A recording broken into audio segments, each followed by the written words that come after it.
ఇవాళ అన్ని పత్రికల్లోనూ బడ్జెట్కు సంబంధించినటువంటి అంశాలే ప్రధానంగా ఉంటాయి. సో నిన్న కేంద్ర బడ్జెట్ ప్రవేశపెట్టింది కాబట్టి సో ముఖ్యంగా వినిపిస్తున్నటువంటి విమర్శ ఏంటంటే ఈ బడ్జెట్లో తెలంగాణ రాష్ట్రానికి ఏమీ కేటాయించలే, రూపాయి కూడా నిధులు ఇవ్వలేదు, గుండు సున్నా. భారతీయ జనతా పార్టీకి తెలంగాణ ప్రజలు 8 సీట్లు ఇచ్చిండ్రు. సో అధికారంలో ఉన్న కాంగ్రెస్ పార్టీకి 8 సీట్లు ఇస్తే భారతీయ జనతా పార్టీకి కూడా తెలంగాణ ప్రజలు 8 సీట్లు ఇచ్చిండ్రు. కానీ తెలంగాణ రాష్ట్రానికి కేంద్రం నుంచి వచ్చినటువంటి నిధులు జీరో, అంటే గుండు సున్నా, ఒక్క రూపాయి కూడా మన కోసం విధించలేదు. కేవలం బీహార్కు, ఆంధ్రప్రదేశ్కు ఏ భాగస్వామ్య పక్షాలైతే ఎన్డీఏ సర్కారులో ఉంటాయో వాళ్ళకే ఇచ్చిన సహజంగా. కానీ తెలంగాణ మీద ఏమాత్రం ప్రేమ కనబరచలేదు. చాలా ఆశ్చర్యకరంగా తెలంగాణ నుంచి 2 కేంద్ర మంత్రులు ఉన్నారు, బండి సంజయ్, కిషన్ రెడ్డి. ఇద్దరు ఉండి కూడా తెలంగాణకు ఒక్క ప్రత్యేక గ్రాంట్ కూడా తీసుకురాకపోవడం మీద విమర్శలు వస్తున్నాయి. అంతేకాకుండా నిర్మలా సీతారామన్ ప్రవేశపెట్టినటువంటి బడ్జెట్ మొత్తంలో ఎక్కడా కూడా తెలంగాణ అనే పదం ఎక్కడా వినిపించలేదు. సో ఇక దీని మీద ఇటు అధికార కాంగ్రెస్ పార్టీ, విపక్షంలో ఉన్నటువంటి బీఆర్ఎస్ పార్టీ, 2 పార్టీలు తీవ్ర స్థాయిలో విమర్శలు గుప్పిస్తున్నాయి. ఇంకా బీఆర్ఎస్ పార్టీ అయితే మరి రేవంత్ రెడ్డి పెద్దన్న అని ఇంతకాలం మాట్లాడి ఆయన దగ్గరికి వెళ్ళి ఎన్నోసార్లు ఆయనతో సమావేశమై, కేంద్ర మంత్రులతో నిత్యం సమావేశమయ్యి ఆయన సాధించుకొచ్చిన నిధులు ఇవేనా అనేది బీఆర్ఎస్ నుంచి ఉత్పన్నమవుతున్నటువంటి ప్రశ్న. ఇక కాంగ్రెస్ పార్టీ అయితే డైరెక్ట్గా బీజేపీని టార్గెట్ చేసింది ప్రస్తుత పరిస్థితుల్లో. ఎందుకంటే బీజేపీకి 8 మంది ఎంపీలు ఉన్నారు ఈ రాష్ట్రంలో, మీరు అసలు ఏం చేసిండ్రు, కిషన్ రెడ్డి వెంటనే రాజీనామా చేయాలని కూడా రేవంత్ రెడ్డి విమర్శించారు. సో ఇది ఇక ఓవరాల్గా ఈ బడ్జెట్ ఎట్లా ఉంది, దీనికి సంబంధించినటువంటి విశేషాలు ఏంటో ఒకసారి చూద్దాం. యువమిత్ర, యువత నైపుణ్యాభివృద్ధి ఉద్యోగాలే లక్ష్యంగా బడ్జెట్. సో ఇక అంతే 48,20,512 కోట్లతో బడ్జెట్ పెడితే ఇందులో 14 లక్షల కోట్లు అప్పుల కింద చూపించిండ్రు. సో ఒక భారీ బడ్జెట్ అని చెప్పొచ్చు. ఇక బీజేపీ మిత్రపక్షాల రాష్ట్రాలకు నిధుల్లో పెద్దపీట వేసిండ్రు. బీహార్కు 26,000 కోట్లతో రోడ్లు, వంతెనలు నిర్మించబోవడానికి 26,000 కోట్లు వాళ్ళకి ఇచ్చిండ్రు. విద్యుత్ ప్లాంట్లు, ఎయిర్పోర్ట్లు, వైద్య కాలేజీలు కూడా మంజూరు చేసిండ్రు. యువతకు 2 లక్షల కోట్లతో పీఎం ప్యాకేజీ. కొత్త ఉద్యోగులకు తొలి జీతం ప్రభుత్వం నుంచే 15,000 వరకు 3 విడతల్లో చెల్లిస్తారు. 5 ఏళ్లలో 5 పథకాల కింద 4.1 కోట్ల యువతకు లబ్ధి. 20 లక్షల మందికి శిక్షణ, 1 కోటి మందికి ఇంటర్న్షిప్. ముద్రా రుణాల పరిమితి 20 లక్షలకు పెంపు.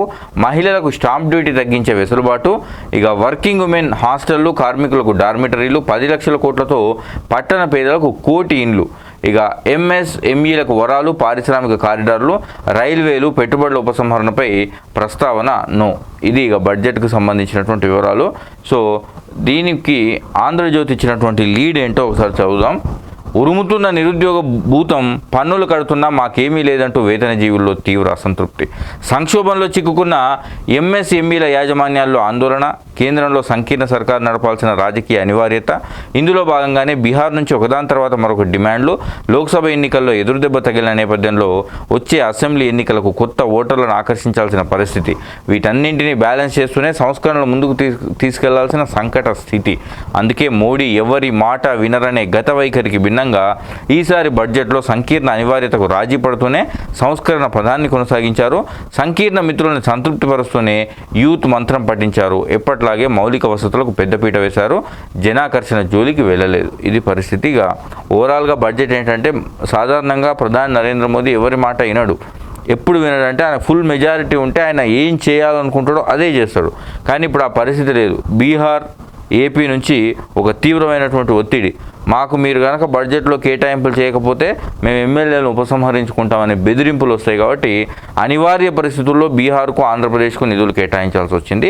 ఇక ప్రధాని ఎప్పుడైనా కేంద్రంలో అధికారంలో ఉన్నటువంటి భారతీయ జనతా పార్టీ యువతకి, ముఖ్యంగా యువత విషయంలో వాళ్ళు కొంత ఫోకస్ చేస్తారు. అయితే ఎప్పుడూ కూడా వాళ్ళు జనాకర్షక పథకాలు ఏవి పెట్టరు, వాళ్ళు హామీ ఇయ్యరు. ఆ జనాకర్షక పథకాలు ఏవి వాటికి నిధులు కూడా కేటాయించరు. ప్రతిసారి ఈ మౌలిక వసతుల కల్పన దీని మీదనే బీజేపీ ఎక్కువగా ఫోకస్ పెడుతూ ఉంటుంది. సో ఈసారి కూడా అందుకు అనుగుణంగానే మౌలిక వసతుల ఫోకస్ పెట్టిండ్రు. విషయం ఏంటంటే అనేక ఒత్తిళ్లు, తక్కువ మెజారిటీ, సంస్కరణలు చేయలేని దుస్థితి, ఇవన్నింటి నడుమ ఒక బడ్జెట్ని అయితే రూపకల్పన చేసిండ్రు, ఎవరిని సంతృప్తి పరచకుండా అన్నట్టుగా ఉంది అని ఆయన భావన. ఇక సహజంగానే ప్రధాని నరేంద్ర మోదీ ప్రస్తుత బడ్జెట్ నూతన మధ్యతరగతికి మరింత సాధికారత అందిస్తుంది, యువతకు అపార అవకాశాలు కల్పిస్తుంది. ఉద్యోగ ఆధారిత ప్రోత్సాహక పథకం దేశంలో మరిన్ని ఉద్యోగ అవకాశాల కల్పనకు దోహదపడుతుంది. కేంద్రం ప్రధానంగా ఏంటంటే నిరుద్యోగ సమస్యను టార్గెట్ చేసుకొని ఉద్యోగ కల్పన దిశగా దేశాన్ని నడిపించాలి అనే ఉద్దేశంతో మౌలిక వసతులకు భారీగా మేము నిధులు కేటాయించినాం. ఈ బడ్జెట్ అనేది భవిష్యత్తులో ఉద్యోగ కల్పనకు ఉపయోగపడుతుందని ప్రధాని నరేంద్ర మోదీ చెప్తున్నారు. ఇక దీని మీద సహజంగా ప్రతిపక్ష నేత రాహుల్ గాంధీ మాట్లాడుతూ ఇది బుజ్జగింపుల బడ్జెట్, అధికారాన్ని కాపాడుకునే బడ్జెట్. కాంగ్రెస్ లోక్సభ ఎన్నికల మేనిఫెస్టోను కాపీ కొట్టి ఈ బడ్జెట్ రూపొందించారు.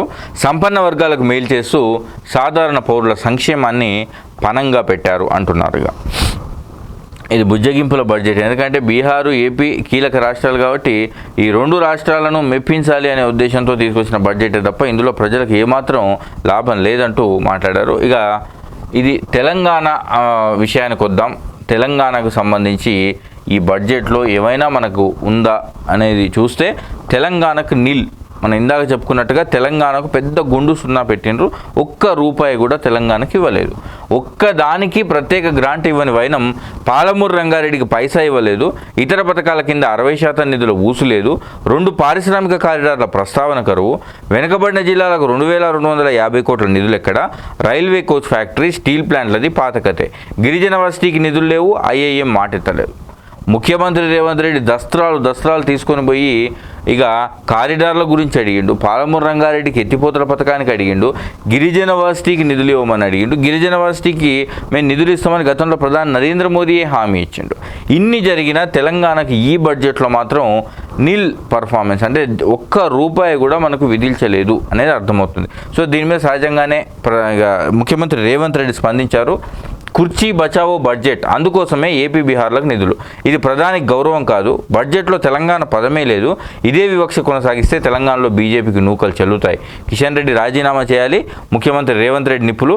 త్వరలో దక్షిణాది సీఎంలను కలుస్తానంటూ రేవంత్ రెడ్డి మాట్లాడారు. ఇది కేవలం కుర్చీ బచావో బడ్జెట్. తెలంగాణ రాష్ట్రానికి ఒక్క రూపాయి కూడా నిధులు ఇవ్వలేదు. బీజేపీకి 8 సీట్లు ఇచ్చి ప్రజలు గెలిపిస్తే మీరు ఇచ్చింది ఇదేనా? ఇదే కొనసాగితే బీజేపీకి తెలంగాణ రాష్ట్రంలో నూకలు చెల్లుతాయంటూ ఇక రేవంత్ రెడ్డి మాట్లాడినటువంటి పరిస్థితి. ఇక ఈ బడ్జెట్ వల్ల జరిగినటువంటి మరొక కీలక పరిణామం ఏంటంటే బంగారం ధరలు తగ్గినాయి దేశవ్యాప్తంగా. పసిడి పతనం. బంగారం కస్టమ్స్ డ్యూటీ 6% కోత. ఫ్యూచర్లో 4000 మేర పడిన ధర. మొబైల్ ఫోన్లు, ఛార్జర్లపైన సుంకం తగ్గింపు. సో మొత్తానికి ఏంటంటే బంగారం ధర తగ్గబోతుంది. మొబైల్ ఫోన్లు, ఛార్జర్లు, దాని విడిభాగాల ధరలు కూడా తగ్గే అవకాశం ఉందని మనకు తెలుస్తుంది బడ్జెట్ ద్వారా. ఇవి బడ్జెట్కు సంబంధించినటువంటి విశేషాలు.